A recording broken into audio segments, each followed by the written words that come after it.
दीनानाथ जी का नाम कभी पूरे शहर में बड़े सम्मान से लिया जाता था। वे मिट्टी से ऐसी जीवंत मूर्ति बनाते थे कि देखने वाले देखते रह जाते। अपनी इस कला की बदौलत उन्होंने मेहनत करके एक आलीशान 3 मंजिला मकान बनाया, जिसका नाम रखा ममता निवास। दोनों बेटों अमित और विकास को पढ़ा लिखा कर बड़ा व्यवसाय कराया। वक्त बदला, बेटों की शादियां हुईं और बहुओं के कदम घर में पड़ते ही संपत्ति के बंटवारे की सुगबुगाहट शुरू हो गई। इसी बीच उम्र के साथ दीनानाथ जी के हाथ में कंपन होने लगी, जिससे उनका मूर्ति कला का काम बंद हो गया। अब वे बेटों की नज़रों में सिर्फ कमाई न करने वाले बूढ़े रह गए थे। एक रात दोनों बेटों और बहुओं ने मिलकर एक घिनौनी साजिश रची। उन्होंने धोखे से दीनानाथ जी के अंगूठे के निशान वसीयत और घर के कागजात पर ले लिए। अगली ही सुबह अमित ने ठंडे स्वर में कहा, पापा, अब यह घर हमारा है। आप दोनों की वजह से घर में रोज़ रोज़ के झगड़े होते हैं। बेहतर होगा कि आप दोनों अपने रहने का अलग इंतजाम कर लें। दीनानाथ जी ने अपनी पत्नी सरस्वती का हाथ थामकर बेटों की तरफ देखा। उनकी आंखों में आंसू थे, लेकिन स्वाभिमान भी था। उन्होंने एक शब्द भी नहीं कहा। वे अपनी पुरानी साइकिल और सरस्वती की कुछ साड़ियाँ लेकर चुपचाप उस ममता निवास से बाहर निकल गए, जिसे उन्होंने अपनी उंगलियों के खून पसीने से सींचा था। दोनों बुजुर्ग शहर के एक पुराने मंदिर के पीछे बनी एक टूटी फूटी झोपड़ी में रहने लगे। दीनानाथ जी का स्वाभिमान उन्हें भीख मांगने की इजाज़त नहीं देता था, इसलिए उन्होंने फिर से मिट्टी उठाई। भले ही उनके हाथ कांपते थे, लेकिन तजुर्बा कम नहीं हुआ था। वे मंदिर के बाहर बैठने वाले बच्चों के लिए मिट्टी के छोटे छोटे खिलौने और दिए बनाने लगे। कड़ाके की ठंड का महीना था। दोनों के पास ना तो ठीक से ओढ़ने के लिए कंबल था और ना ही पेट भर खाना। सरस्वती जी अक्सर बीमार रहने लगी। एक दिन एक नौजवान लड़का उस मंदिर में आया। उसने देखा कि ठंड से कांपते हुए एक बुजुर्ग बेहद खूबसूरती से मिट्टी को आकार दे रहे हैं। उस लड़के ने चुपके से दीनानाथ जी का एक वीडियो रिकॉर्ड कर लिया। वीडियो में दीनानाथ जी कह रहे थे, बेटा, मिट्टी तो अपनी वफादारी निभाती है। इसे जैसा आकार दो वैसा बन जाती है। बस इंसान ही है जो अपनों के दिए आकार को भूलकर पत्थर हो जाता है। उस लड़के का नाम आरव था। वह सोशल मीडिया पर एक ह्यूमैनिटी ब्लॉगर था और संयोग से वह अमित का ही बेटा था, जो बचपन में बोर्डिंग स्कूल और फिर विदेश में रहने के कारण अपने दादा दादी को पहचानता नहीं था।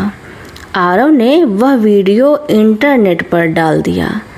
बुजुर्ग की कला और उनकी बातें इतनी भावुक थी कि वीडियो रातों रात वायरल हो गया। वीडियो वायरल होने के बाद देश के एक बहुत बड़े आर्ट म्यूज़ियम के मालिक ने दीनानाथ जी की कला को पहचाना और उन्हें एक राष्ट्रीय प्रदर्शनी के लिए आमंत्रित किया। आरव खुद उस बुजुर्ग को लेने उनकी झोपड़ी में पहुंचा। आरव ने बड़े आदर से कहा, बाबा, आपकी कला ने देश का दिल जीत लिया है। अब आप इस झोपड़ी में नहीं रहेंगे।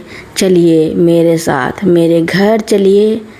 दीनानाथ जी और सरस्वती जी ने जब आरव की गाड़ी में बैठकर उसके घर का रास्ता देखा तो उनके दिल की धड़कनें तेज हो गईं। गाड़ी सीधे ममता निवास के सामने रुकी। घर के अंदर कदम रखते ही सामने अमित और विकास अपनी पत्नियों के साथ खड़े थे। आरव ने गर्व से कहा, पापा, चाचा, देखिए मैं आज देश के सबसे महान मूर्तिकार को अपने घर लेकर आया हूँ। इनके रहने का इंतजाम हमारे घर के सबसे अच्छे कमरे में होगा। जैसे ही अमित और विकास ने सामने दीनानाथ जी और सरस्वती जी को देखा, उनके चेहरे का रंग उड़ गया।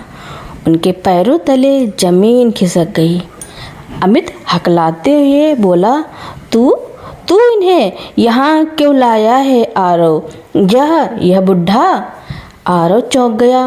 पापा, यह क्या तरीका है? यह इस देश के गौरव हैं। तभी सरस्वती जी की आंखों से आंसू छलक पड़े और उन्होंने आरव के सिर पर हाथ रखकर कहा, बेटा आरव, यह तुम्हारे पापा के लिए गौरव नहीं बल्कि एक बोझ है। हम ही तुम्हारे अभागे दादा दादी हैं। यह सुनते ही आरव के होश उड़ गए। उसने तुरंत अपने माता पिता और चाचा चाची की तरफ देखा, जिनके सिर शर्म और डर से झुके हुए थे। आरव को सारी सच्चाई समझते देर नहीं लगी कि कैसे उसके परिवार ने उसके दादा दादी को धोखा देकर घर से निकाला था। आरव की आंखों में गुस्सा और नफरत उतर आई। उसने अपने पिता अमित से कहा, पापा, आपने मुझे विदेश भेजकर पढ़ाया ताकि मैं बड़ा इंसान बन सकूं, लेकिन आप खुद इतने छोटे निकले जिसे दादाजी के पैसों पर आज आप लोग ऐश कर रहे हैं। उन्हें ही सड़क पर छोड़ दिया। अमित और विकास ने दीनानाथ जी के पैर पकड़ने की कोशिश की। बाबूजी, हमें माफ़ कर दीजिए, हमसे बहुत बड़ी गलती हो गई। लेकिन इस बार दीनानाथ जी ने अपने पैर पीछे खींच लिए।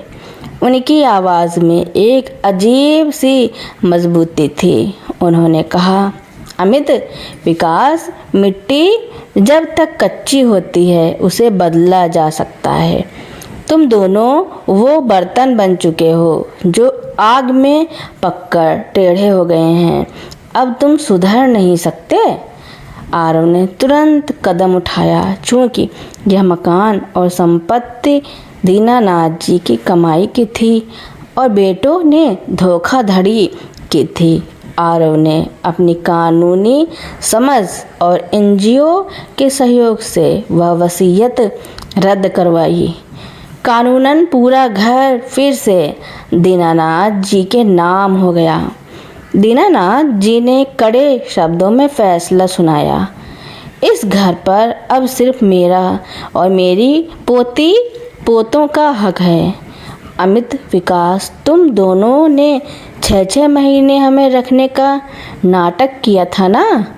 अब तुम दोनों अपनी पत्नियों के साथ इस घर से बाहर जाओ। उसी मंदिर के पीछे मेरी झोपड़ी खाली पड़ी है। वहाँ जाकर 6 महीने रहकर देखो कि बिना छत और बिना अपनों के ठंड कैसी लगती है। जब तक कर्मों का हिसाब बराबर नहीं होगा, तुम्हें इस घर की चौखट नसीब नहीं होगी। बेटे और बहुएं रोते हुए अपना सामान लेकर बाहर निकल गए। उन्हें उनके कर्मों की सज़ा मिल चुकी थी। कुछ महीनों बाद ममता निवास के एक बड़े हिस्से को दीनानाथ जी ने ममता आर्ट एकेडमी में बदल दिया, जहां गरीब बच्चों को मुफ्त में मिट्टी की कला सिखाई जाती थी। आरव और उसके दादा दादी अब एक साथ खुशी खुशी रह रहे थे। दीनानाथ जी के बनाए मिट्टी के दिए अब पूरे देश में रोशन हो रहे थे। तो दोस्तों, मेरी कहानी सुनने के लिए आपका बहुत बहुत धन्यवाद। ऐसे ही नई नई कहानियाँ सुनने के लिए मेरे चैनल को लाइक, कमेंट, शेयर, सब्सक्राइब एवं बेल आइकन का बटन दबाना ना भूलना, ताकि मेरी नई नई कहानियाँ आप लोगों तक पहले ही पहुँचती रहें। धन्यवाद।